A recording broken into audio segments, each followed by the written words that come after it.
So the new theme is called Radical Reality, Shocking Buddhist Ideas.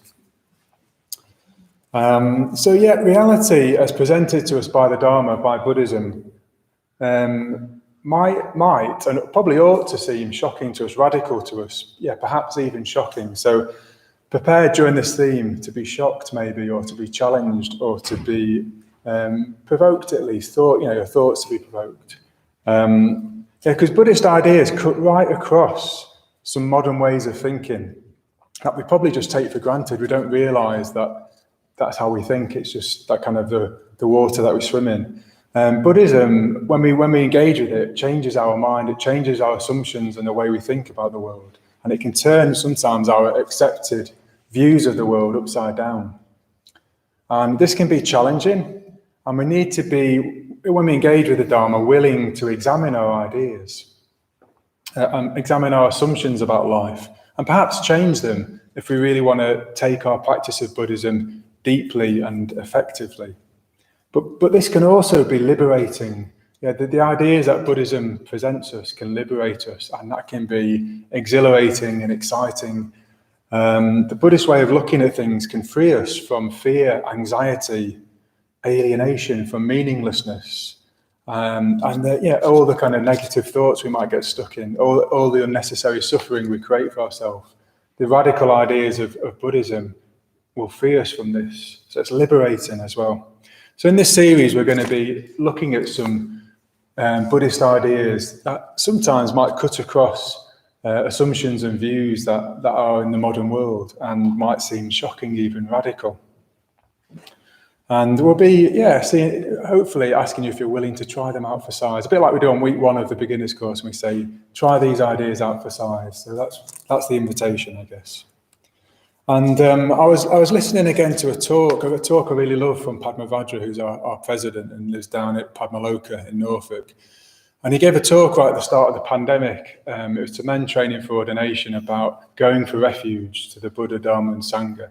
And when he talked about the Dharma refuge, about the Dharma, he said, the Dharma is a challenge and should be a challenge. It should provoke and it should demand something from us. So hopefully, if I remember, I'll give you the full quote of what he said towards the end of the talk, but just to reinforce that point that the Dharma should challenge us and it should demand something from us. Okay, so help me to explain this a bit further and to introduce this. I'd like to tell a story, and it's a story within a story. So stories, it's me in 1994 doing business management degree in Newcastle, and so if you can imagine me wearing 1990s clothes with my hair with spiky, with gel, that was a kind of 1994 fashion at university. And going into my lecture theatre, I wasn't really interested in business management. I hadn't really engaged with the degree that much. That's how it was. But this particular lecture changed my life. And I went in, and the lecturer was called Jeff Robson. And it was the module was on organisational behaviour, maybe something like that. But he told us the story of Plato's cave, and it changed my life when he told me that story.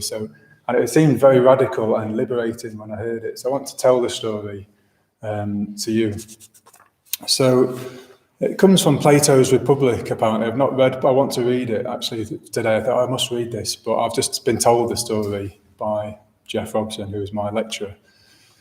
So it's an imaginary scenario. If you imagine a cave underground, and there are prisoners in the cave, and they are chained with their backs to the entrance, and so they're looking at a wall, and behind them, it's a strange setup. Behind them, there is some puppeteers and a fire, and the puppeteers are making a show, and the fire is casting shadows onto the wall. So the prisoners, all they can see, and perhaps all they've ever seen in this imaginary scenario, is shadows being cast onto this wall, and they're quite blurry shadows, hard to make out. And for them, that is their reality. And they've created all different kinds of ideas, labels, stories, explanations about this reality. That is their reality. For them, it's real. That's what it is. But really, what they're seeing and what they think is real are just shadows of a puppet show, and the puppet show isn't even real. Like the puppeteers are trying to convey something of a world that's beyond that. So they're not even they're seeing shadows cast from a fire of the puppeteers kind of trying to convey something about the world. So what they're actually looking at, what they think is real, is kind of meaningless. It's not real, and they're kind of caught up in this. They're caught up in these shadows, this shadow play. And so Plato said this is the scenario we're in with our experience of reality is like this. What we take as real is our ideas, and they're kind of they're far from the truth. They're not true. They're not real. And so the prisoners have got the backs to the wall. They're chained. And they can't see what's going on. So this is a scenario we find ourselves in. And I remember in this lecture at the same time, I don't know if it was before he told us or after, he said, you think you're in a lecture theatre, but that's just an idea. And you think that you're at a university, but that's just an idea. And you think you're students, but that's just an idea as well. And I thought, like, wow, what a radical thing to say. And it just kind of turned my world upside down when I heard that idea. I thought, wow, that's true, isn't it? Like, just what's reality if it's not just? So it freaked me out, but liberated me as well. I thought, wow, this is really exciting. Basically, everything that I'm being told about reality might not be true, and probably isn't true. It's kind of a whole series of ideas that people have made up, but we don't really know what reality is. And why am I going along with it? That was my kind of train of thinking. Like, well, I don't have to do this. Like, I was already not really that motivated by the degree. I don't have to get I don't really. Kind of the bottom fell out of quite a lot of things. Career, necessarily, potentially. Like, what is life for? And it left me in a bit of a space where I didn't know really. I didn't know what life was for. But I kind of had some answers, like what it's not for, in a way. And I had this sense, that the idea I came up with feels a bit like a game, but I don't know there isn't really a point to it. And at that point, I didn't know what, if there was a point to life or any meaning. It was kind of, I was left in a kind of nihilist kind of space without meaning and without purpose necessarily, but it's quite liberating as well. I think, wow, this might, the reality we're presented, that's not it, but what is it? So that was my introduction to Plato's Cave.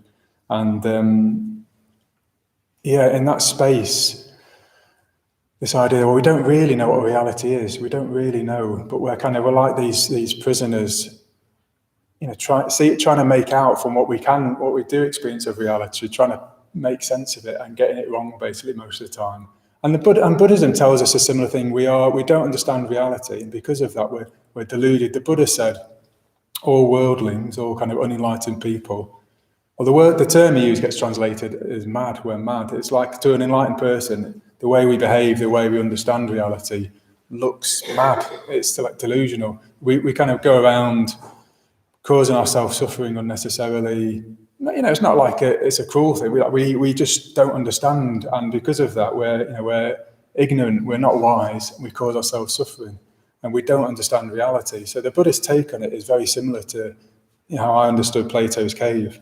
And there's a teacher called Nagarjuna, a very important teacher who's associated with the Heart Sutra and the Perfection of Wisdom texts. And the Heart Sutra, essentially, in my understanding of it, is saying the similar thing, that our ideas about reality aren't what reality is. It's empty of those ideas. And Nagarjuna said, well, our concepts about reality are play words. They're mere play words. And out of those, we construct these big castles, and they're empty castles. But that's how we kind of construct a reality which isn't true. And then we cause ourselves all kinds of strife, all kinds of problems, all kinds of suffering. We get into all kinds of arguments with other people about their castles and their ideas. But really, that we're all just missing the point. We're all facing with our backs to reality, looking at these shadows playing out on a wall, these kind of blurry shadows. You could even say, like, I was thinking about this, the way things are at the moment, like, well, we started to be able to see some of the Well, Blake had this term, mind-forged manacles. So the chains that we're prisoners in this cave, but we make our own. We make our own chains in a way. They're our views, our assumptions. They are the things that prison us, that kind of make us captive. We're quite good. I'm quite good. I think maybe we're all generally quite good at seeing other people's mind-forged manacles and picking fault with them and telling them that their castle is empty and they've got it wrong. We're quite good at that. But actually, what we don't realise is our own castle is also made of play words. We're wrong. Kind of our. We're not quite so good at seeing that. So we've got a whole lot of people, it seems at the moment in society, who can just see other people's castles aren't real. And so we've got this situation of, even what is truth? We're kind of left in a situation in society of almost like post-truth. We kind of got a sense of everyone else's ideas are wrong, but where does that leave us? It leaves us stuck in a cave, facing a wall, with no idea what's going on, basically. So actually, we need the Dharma, don't we? We do need the Dharma. We need wisdom. We need someone who's gone outside of that cave, who's seen what's really going on, to tell us how to get out of it, to tell us what's really going on, and how to get out of this situation, how to liberate ourselves. And that, for us, is the Buddha. That's the Buddha. If we're using that metaphor, the Buddha has been out of that cave, dwells in reality, is trying to communicate back to the people trapped in that cave to liberate us. And that is the Dharma. And maybe what we get is the light shining from outside. And if we can, what we need to do is to turn around and look in the other direction towards the light. So sometimes the ideas we get from the Buddha, from the Dharma, from reality outside, they just seem opposite because we're looking in one direction and it's saying, turn around and look the other way. The Buddha said our ideas about reality are topsy-turvy. We see impermanent things as permanent, and we see the unreal as real and the unlovely as lovely. So we kind of got everything the wrong way around. So the Dharma, at times, if we hear the Dharma, at times it should, and it will. It'll be so different to what we're used to hearing at times that it might seem challenging and it might seem shocking to us. My experience of hearing Plato's Cave at the time, which I'm taking, it's so close to Dharma for me. It wasn't taught by the Buddha, but for me it was a radical idea, and for me it was liberating. It was radical, but it was liberating and exhilarating.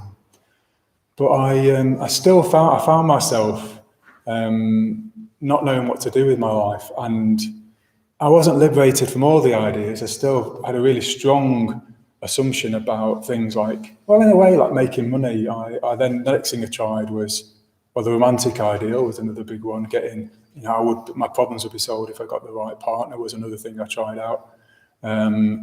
Maybe if I started a business and that was successful, that would solve my dissatisfaction. That didn't work either. But I was still kind of drawn back towards kind of some assumptions of the world, like where happiness comes from and what life is for. I didn't really know what life was for. Maybe I'll stop my story and come back to that. Yeah. So, the Buddha I'm going to use a series of metaphors, but the Buddha, in a way, the Buddha himself is a metaphor. The name Buddha means awake, awakened. So the Buddha described himself as us and him, as though this kind of difference, as though he'd woken up from a dream and we're still asleep. So this is another kind of metaphor about reality. The kind of experience we have in a dream seems really real. We get caught up in it. It really affects us emotionally. We chase after things, and then we wake up suddenly. What was that all about? Why was I worried about that? Or why was I frightened about that? Or why was I really, just the reality is when you wake up, you just a completely different perspective. So the Buddha described his experience of enlightenment of being as though he'd woken up whilst everybody else was still asleep. And so that's another metaphor that gives us a flavour of reality and how our current state, unenlightened state. The ideas we have to start with are just wrong, not just a little bit wrong, but probably completely wrong. And that's quite a radical starting point, I guess. That's quite a radical starting point for Buddhism. Okay, So I'm just going to throw another parable here to throw in about reality. And this is one that the Buddha told in a sutta. And he was telling a story, and he said, well, just imagine there's 4 blind people, maybe 5, I'll try and count in a minute because my head's a bit fuzzy. 4 or 5 blind people can help me with the maths in a minute. And they've never seen an elephant before, and they're introduced to an elephant. And they're told, each of them are introduced to a different part, told to feel a different part of the elephant and to describe what it is that they're feeling. So the first blind person has got hold of a leg of the elephant and said, well, an elephant is just like a strong tree, a big tree trunk. That's what an elephant is like. And then the second person is given the trunk and says, an elephant is just like a snake. An elephant is exactly like a snake. And then the third blind person is given a tusk. And they say, an elephant is like a polished bit of wood. That's exactly what an elephant is like. The fourth person is given the tail. He says, an elephant is like a bell pull. And then a fifth person is given an ear. He says, an elephant is like a big sail, a big flappy sail. That's what an elephant is like. So, interestingly, they're all wrong and they're all right as well, which is kind of a paradox, isn't it? It's like we can have different ideas about reality that seem contradictory. And they're all kind of a little bit right, but wrong as well. They're kind of missing the point. And so I think this communicates our ideas about reality. They're gonna get part of the way, but they're gonna fall short. We can't grasp what reality is from our perspective as being blind in a way, not being able to see like the Buddha could see. We can grasp a bit of it, and we come to the wrong conclusion potentially. That's the kind of scenario. That's the scenario we find ourselves in. Do I need to be a bit louder? A little bit louder, please, with the volume, just a touch. Thank you. Yeah. So what we need in our predicament is, we need a message from outside of the cave. We need somebody who's woken up to communicate to us, to tell us, how to escape and what that would look like.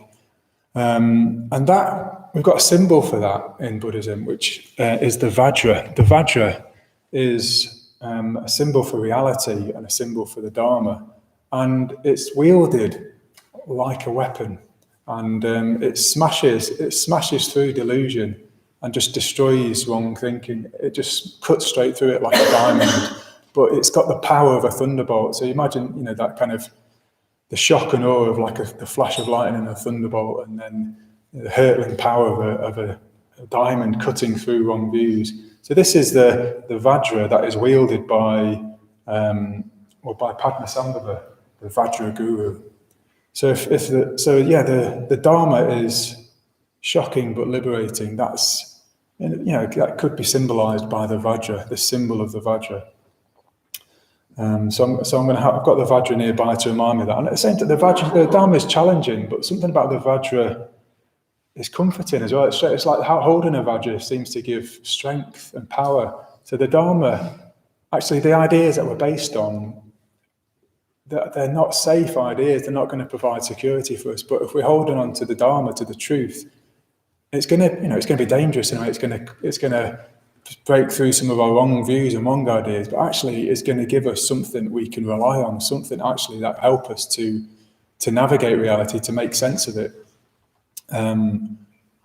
So the Dharma provides strength. It provides security. It provides a refuge. It's reliable as well as being dangerous in a way, and challenging and liberating. So the Vajra communicates something of that.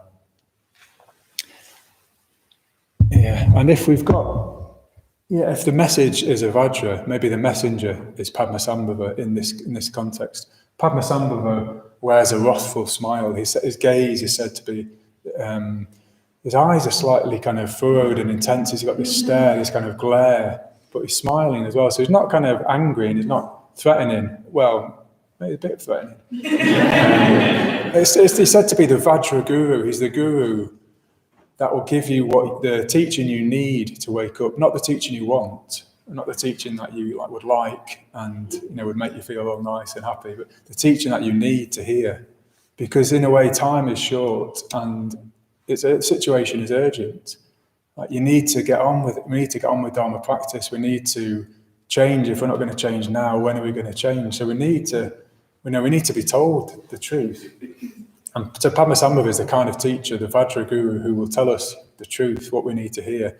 And that might be unsettling, unnerving. So he's got this kind of almost like, impatient isn't the right word, but that's the word I'm going to use. It's like he wants us to wake up and he'll tell us what we need. So he's holding the Vajra, he's wielding the Vajra. So I thought it'd be good to have a symbol and a deity for our theme. And we've got Padmasambhava Day on Sunday as well, so that'd be nice to introduce you a little bit to Padmasambhava. And his slightly dangerous, radical, liberating presence, his energy. So back to our prisoners in the cave, back to us in our predicament. Anyway, because that's what Plato is saying. We are like the prisoners, bound with our mind-made ideas in the cave. So in Plato's story, someone escapes. I don't know how it happens. Somebody manages to escape and sees what's going on, just sees how wrong everyone's got it. This prisoner manages to get out, even to get outside of the cave and to see reality, just to see the world outside, how beautiful it is, how vibrant, how rich, compared to just these blurry grey shadows on the wall, just how vibrant and beautiful reality is. And what he wants to do is tell people, he wants to go back and tell the other prisoners about it. But interestingly, the prisoners don't want to hear. When they hear what this person got to escape, they don't believe and they don't want to hear. It's like, whatever. Which is my son's 8 and he says, whatevs. So actually, that might be what the prisoners say is, if it's my son, whatevs. Like they're not interested. We're not interested. Like, do we really want to change? Do we really, like the kind of the chains we've made for ourselves, these views, these ideas that cause us suffering, that keep us trapped in this deluded state of reality? Do we actually want to take them off and get free? But because we get attached, we're attached to our views, we're attached to our ideas. They give us a sense of comfort and security, the idea that we think we know what's going on with reality. To acknowledge we don't would be really, really threatening. So in the story, the prisoners just don't want to hear. And actually they attempt to kill the messenger. They turn against him. And in Plato's story, it's a story of Socrates, his teacher, who was killed by the Athenians for just his ideas were so radical. People felt threatened by them. So, yeah, and I remember reflecting on this. I felt a bit scared about coming up and talking about shocking Buddhist ideas. Like, what? I know no one's going to kill me. Well, I don't know that, but I assume no one's going to kill me. But just challenging conventional ideas. It can seem like a dangerous thing to do. People don't like it. People don't like their ideas to be changed because we're comfortable with that security, even if it's deluded and even if it's causing us harm. We're not interested in changing it. Well, maybe we are, because we've come to the Buddhist Centre, haven't we? And we've responded to the Dharma. But I'm using the term we, kind of more generally. Human beings. Yeah. So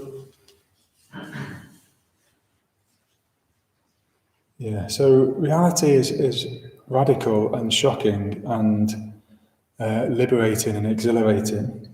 And I need to stop talking, so just notice the times. I will stop talking soon. A few more things to say.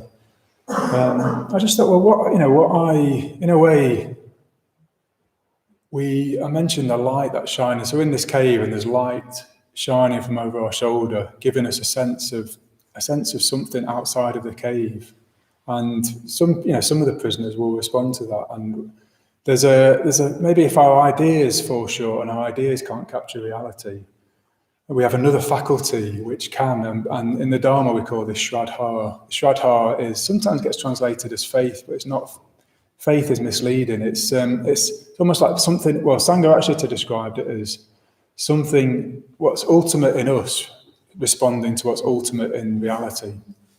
So we recognise the sun in the cave because there's something of the sun in us. That's what Plato would say. There's something of the ideal in us. So we resonate with reality because we're not at a deep level separate from it.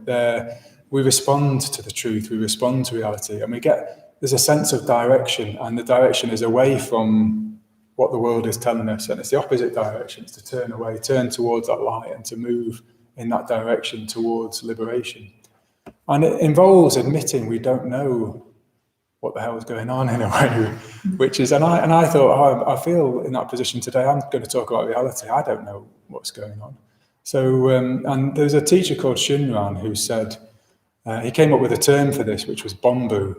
He said that we're all bombus, but and bombu is, means foolish, but like a very, very, very foolish, incredibly foolish. It's like a term for being really foolish. And but to realise that you're a bombu is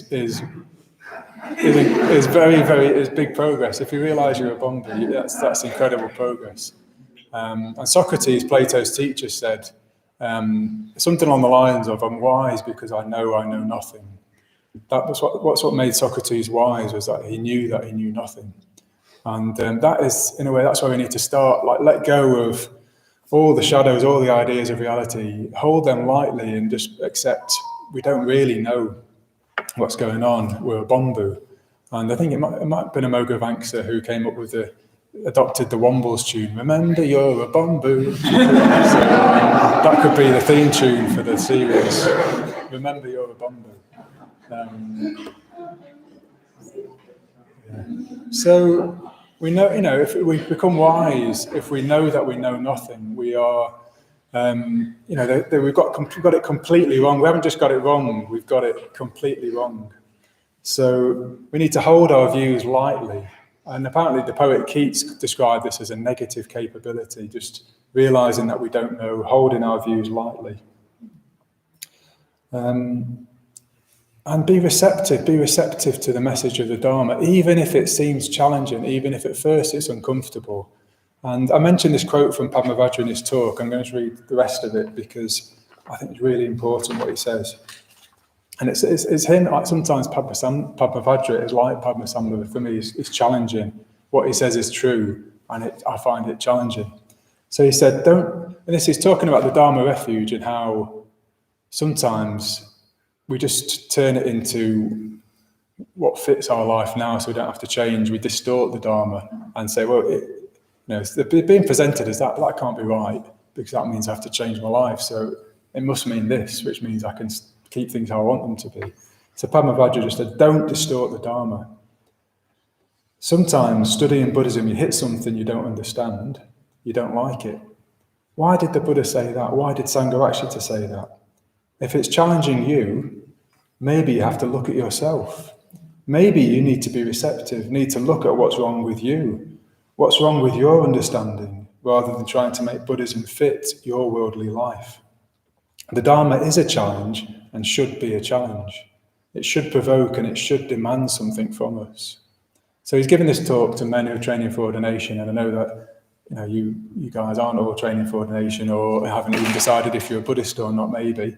So I don't want to shock you, but maybe I do. It's like the theme is the radical nature of the Dharma, and that is the radical nature. Like the Dharma will challenge us. And Nagarjuna, who taught the perfection of wisdom, they taught in that school of Buddhism about the patience, the kshanti of the Dharma. You need forbearance of the Dharma. It can be uncomfortable, and you need to be able to kind of bear that, hold that, and sometimes stay with that for years whilst you're working out, what does that mean? What does that really mean? What are the implications of that for me?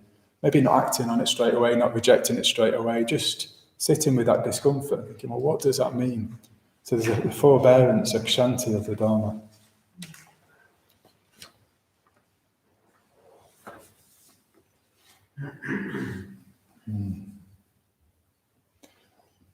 Yeah, and what I wanted to do is include some of the ideas that maybe shocked me in the Dharma, and maybe you could be thinking, are there ideas that have shocked you in the Dharma? And the question could be, if not, why not? That might be a question. Or, discuss, like be interested, what ideas have shocked you and others. So, I fast forward my story, I realised, I had this glimpse that the ideas weren't real ideas that we're being presented with, thanks to this amazing lecturer, from Newcastle University. But then, and he passed away sadly shortly after, so I didn't get the chance to say, wow, you changed my life, which would have been great. But years later, found this place, found the Sheffield Buddhist Centre, and then had this, that response, that Shraddha response of, this resonates, this is true, there's meaning here, this is what life is for, this is what life is for. This is the purpose of life for me, and this, the means of escape from this situation. And this is true, and it works, it's effective, and if I practice it, it's going to turn me in the right direction at least, and help me to move towards liberation from this cave. But then still things that I just couldn't accept. And I remember a conversation with a Moga Vangsa, I don't know if he'll remember this, but I don't think I was even a mitra or just become a mitra. And there weren't many people living in the men's community, maybe a Moga Vangsa and one other person in a big empty men's community. And we had a cup of tea and he showed me, so this bedroom's empty, you could live here. And I just laughed. I just thought, of course I'm not going to live there. And it's quite a rude response at that time. I didn't realise it was a rude response, but I just thought, how ridiculous. I'm not going to live in a men's community. I'm going to live with my girlfriend. That's what people do. Like, why would I want to live with other Buddhists? That's just ridiculous. So I just instantly dismissed it, laughed, and carried on the conversation. And I look back and think, wow, I just really wasn't ready for that idea that you could not live with a partner and live with friends. And it's quite a radical way to live, but I just wasn't ready for it. And it just seemed so shocking that I couldn't even, I was like, whatevs. I just stopped. I'm not going to do that. So that was an idea that was too shocking for me at the time, that I could not have a girlfriend and not live with my girlfriend and live with friends or other Buddhists. Just ideas like, well, we're going to look at some of the coming weeks shocking Buddhist ideas, but a key one, a core one is, well, there's no separate self. There's no separate self, and we say that and we talk about that, but that is very, very radical, and if you really think about it, quite shocking. And very, very liberating when you think about it as well, because actually the implications are just being deeply and profoundly, mysteriously connected with all of life and all of the beings. But then, that's an open question. How deeply have I allowed that in? That's one of these uncomfortable, shocking, radical ideas. Okay. I think I'm going to end without a kind of big finale. I haven't got a big finale, and maybe that's a shocking way to end it. I'm going to end my talk in a radical way without a big finale. But, thank you for bearing with me. And the rest of the series will be shocking Buddhist ideas. So just come prepared to be shocked in the next few weeks, and maybe you'll laugh and you'll say whatever, or maybe you'll be liberated and think, wow, this has changed my life. But come each week and see what happens. Yeah. Okay.